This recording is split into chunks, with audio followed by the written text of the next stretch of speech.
امریکی صدر ٹرمپ مسلسل ایران کو حملے کی دھمکیاں دے رہے ہیں اور خطے میں امریکہ کی بڑھتی ہوئی فوجی سرگرمیاں بھی کسی ممکنہ بڑے حملے کی تیاری لگ رہے ہیں، مگر اس صورتحال میں خطے میں امریکہ کے اہم اتحادی اور ایران کے قریب موجود بڑی خلیجی ریاستیں خود کو ان حملوں سے دور کر رہی ہیں۔ پیر کو متحدہ عرب امارات نے یہ واضح کر دیا تھا کہ وہ اپنی فضائی، زمینی یا بحری حدود کو ایران کے خلاف کسی بھی فوجی کارروائی کے لیے استعمال نہیں ہونے دے گا۔ واضح رہے کہ امریکی فوج کا الزفرا ایئر بیس متحدہ عرب امارات کے دارالحکومت ابوظہبی کے جنوب میں واقع ہے اور یہ داعش کے خلاف اہم مشنز کی حمایت اور خطے میں جاسوسوں کی تعیناتیوں کے لیے امریکی فضائیہ کا ایک اہم مرکز رہا ہے۔ اس کے علاوہ سعودی عرب کے ولی عہد شہزادہ محمد بن سلمان اور ایرانی صدر مسعود پزشکیان کے درمیان ٹیلی فونک رابطہ بھی ہوا ہے، جس میں سعودی عرب نے ایران کو یقین دہانی کرائی ہے کہ ایران کے خلاف اس کی سرزمین استعمال نہیں ہوگی۔ اس حوالے سے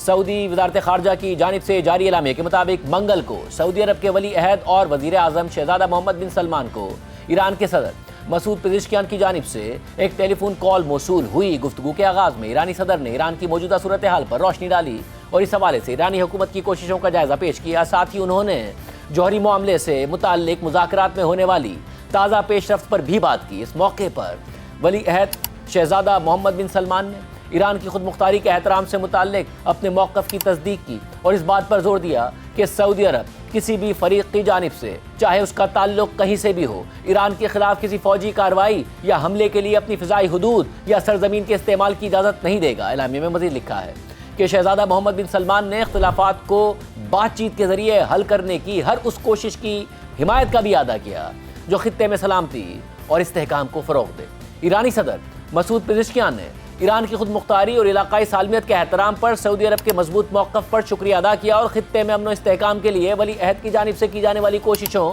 اور اقدامات کو سراہا۔ سعودی عرب اور متحدہ عرب امارات نے خود کو کسی ممکنہ امریکی حملے سے دور کر لیا ہے، جبکہ قطر بھی کشیدگی کو کم کرنے کے لیے سفارتکاری پر زور دے رہا ہے۔ تاہم طیارہ بردار جہاز USS ابراہم لنکن کی آمد کے ساتھ خطے میں امریکہ کی فوجی سرگرمیوں میں کافی تیزی آ گئی ہے اور کسی ممکنہ ایرانی رد عمل سے بچنے کے لیے امریکہ خطے میں اپنے ایئر ڈیفنس سسٹم کو بھی مزید بہتر کر رہا ہے۔ اس حوالے سے بین الاقوامی خبر رساں ادارے رائٹرز نے لکھا ہے کہ 2 امریکی عہدیداروں نے پیر کو بتایا کہ ایک امریکی طیارہ بردار جہاز اور اس کے معاون جنگی جہاز مشرق وسطیٰ پہنچ گئے ہیں، جس سے صدر ٹرمپ کی امریکی افواج کا دفاع کرنے یا ممکنہ طور پر ایران کے خلاف فوجی کارروائی کرنے کی صلاحیت بڑھ گئی ہے۔ امریکی عہدیداروں کے مطابق طیارہ بردار جہاز USS ابراہم لنکن اور متعدد گائیڈڈ میزائل ڈسٹرائرز مشرق وسطیٰ میں داخل ہو گئے ہیں۔ امریکہ کے یہ جنگی جہاز اس ماہ کے شروع میں ایشیا پیسیفک خطے سے مشرق وسطیٰ کی طرف تعینات ہونا شروع ہو گئے تھے۔ ٹرمپ نے بار بار دھمکی دی تھی کہ اگر ایران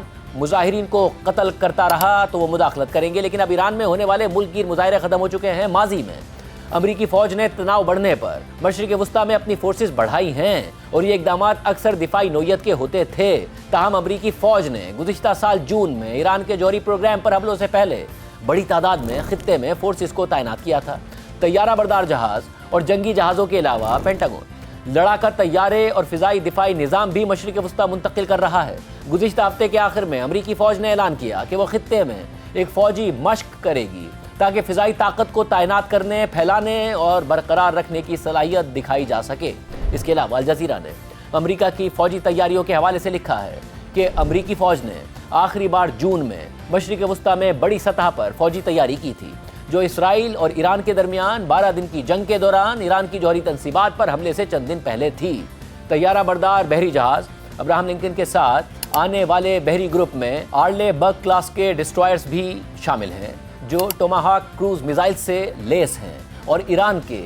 اندر دور تک اہداف کو نشانہ بنا سکتے ہیں، جبکہ امریکہ کے یہ بحری جہاز ایجس کامبیٹ سسٹم سے بھی لیس ہیں، جو بیلسٹک اور کروز میزائلز اور دیگر فضائی خطرات کے خلاف دفاع فراہم کرتا ہے۔ واضح رہے کہ گزشتہ سال جون میں جب امریکہ نے ایران کی جوہری تنصیبات پر حملہ کیا تو امریکی افواج نے آبدوزوں سے تقریباً 30 ٹوماہاک میزائل داغے تھے اور پھر B-2 بمبار طیاروں کے ذریعے بمباری کی تھی۔ رپورٹ میں مزید لکھا ہے کہ امریکہ دہائیوں سے مشرق وسطیٰ میں کئی فوجی اڈے چلا رہا ہے اور جن میں 40,000 سے 50,000 تک امریکی فوجی تعینات ہیں۔ کونسل آن فارن ریلیشنز کے مطابق امریکہ کا خطے میں کم از کم 19 مقامات پر مستقل اور عارضی فوجی اڈوں کا ایک وسیع نیٹ ورک موجود ہے، جن میں سے 8 مستقل اڈے بحرین، مصر، عراق، اردن، کویت، قطر، سعودی عرب اور متحدہ عرب امارات میں واقع ہیں۔ ہمسایہ ممالک امریکہ کے کسی بھی حملے سے خود کو دور کر رہے ہیں۔ ایسے میں ایران کے پاسداران انقلاب فورس کے ایک کمانڈر نے خبردار کر دیا ہے کہ اگر ایران پر حملے کے لیے پڑوسی ممالک کی سرزمین استعمال کی گئی تو انہیں دشمن سمجھا جائے گا۔